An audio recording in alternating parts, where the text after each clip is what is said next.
নিমেষেই ভেঙে গেল সংসার। আমি তৃষা, আমার বয়স 30 পেরিয়েছে সবে। বিয়ের 8 বছর কাটিয়ে দিয়েছি। ছোট্ট একটা সংসার ছিল, আমি, আরিফ আর আমাদের 6 বছরের ছেলে আদিব। দীর্ঘ প্রেমের পর বিয়ে হয়েছিল আমাদের।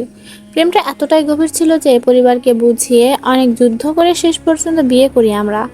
প্রথম কয়েকটা বছর যেন স্বপ্নের মতো কেটেছিল। একসাথে সিনেমা দেখা, রাতে বারান্দায় বসে চা খাওয়া, দুজনে মিলে রান্না করা, সব ছিল একরকম সুখের গল্প। আমি নিজের চাকরি ছেড়ে দিয়েছিলাম সন্তান জন্মের পর। ভেবেছিলাম পরিবারটাই আসল, আমার ক্যারিয়ার নয়। আরে বলেছিল তুমি ঘরে থাকো, আমি তো আছি, তোমাদের অভাব হবে না কোনোদিন। কিন্তু আমি তো আছি কথাটাই আজ আমার সব কিছু কেড়ে নিল। শুরুটা হয়েছিল খুব ধীরে, আরে ফিরতে দেরি করে। ফোনে বিরক্তি দেখা যেত, প্রশ্ন করলে বলতো অফিসের টেনশন, তুমি বুঝো না। আমি বুঝতে চেষ্টা করতাম, সত্যিই করতাম। ভেবেছি হয়তো ক্লান্ত, সময় দিলে ঠিক হয়ে যাবে।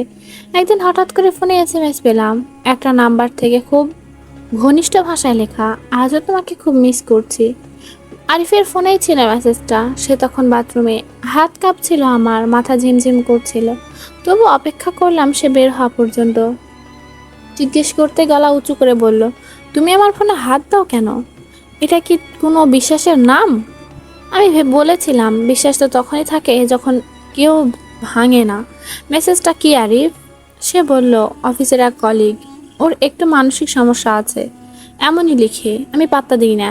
আমি বিশ্বাস করেছিলাম, কারণ আমি চাইনি আমাদের সংসারটা ফাটল ধরুক।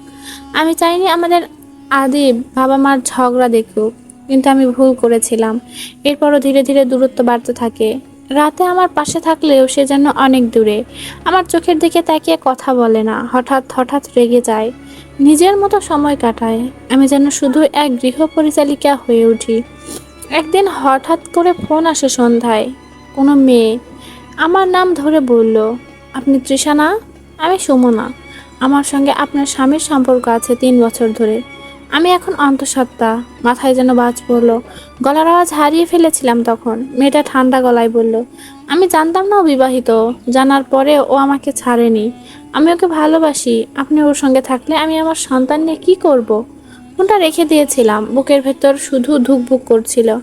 চোখের সামনে হঠাৎ করে আমাদের ড্রয়িং রুম, সেই চেনা সোফা, আদিবের টেবিল চেয়ার, আমার রান্নাঘর, সব কেমন অচেনা হতে লাগলো। আরে বাড়ি ফিরলো অনেক রাতে, মুখে কোনো অনুশোচনা নেই। আমি খুব ক্লান্ত সুরে জিজ্ঞেস করেছিলাম, 3 বছরের সম্পর্ক? তুমি কি বলতে চাও আরিফ?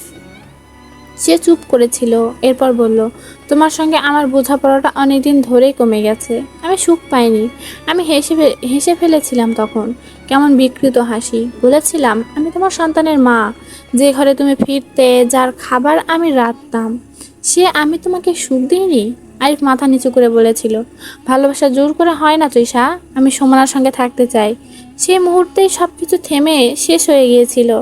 যে মানুষটাকে আঁকড়েছিলাম, যাকে ঘিরে জীবন সাজিয়েছিলাম, সে মানুষটাই বলছে ভালোবাসা নেই। আমি তখনও ভেবেছিলাম মানিয়ে নেব, একবারের জন্য শুধু ছেলেটার কথা ভেবেছিলাম ক্ষমা করে দেব।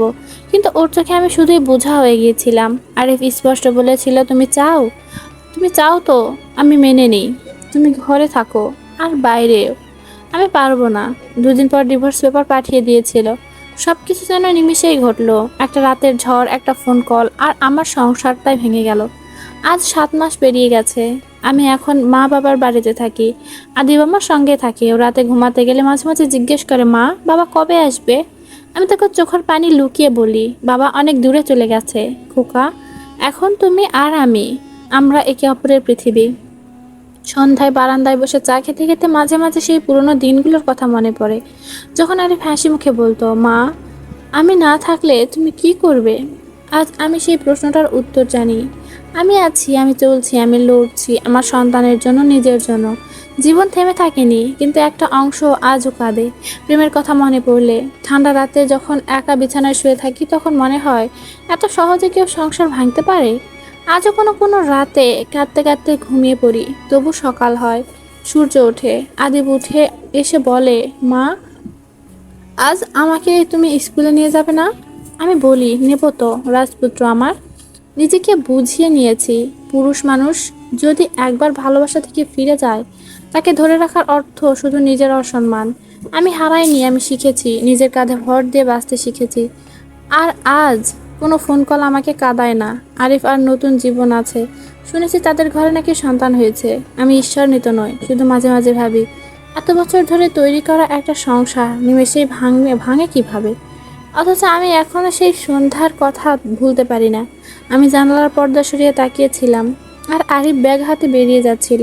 পেছনে ফিরে তাকায়নি সে, একবারও না। আমার চোখের জল, আমার ভাঙা বুক কিছুই তার কাছে গুরুত্বপূর্ণ ছিল না। কিন্তু আজ আমি জানি সে পেছনে তাকায়নি, কারণ সে জানতো আমি আর তার জীবনের প্রিয় মানুষ নই। আজ আমি নিজেকে ভালোবাসতে শিখেছি, যে ভালোবাসা ভিক্ষা চেয়ে নিতে হয়, যেটা ভালোবাসা নয়। সেই পুরনো আয়নার সামনে দাঁড়িয়ে বলি, তৃষা, তুমি দুর্বল নও, তুমি একা নও, তুমি একজন মা, একজন যোদ্ধা।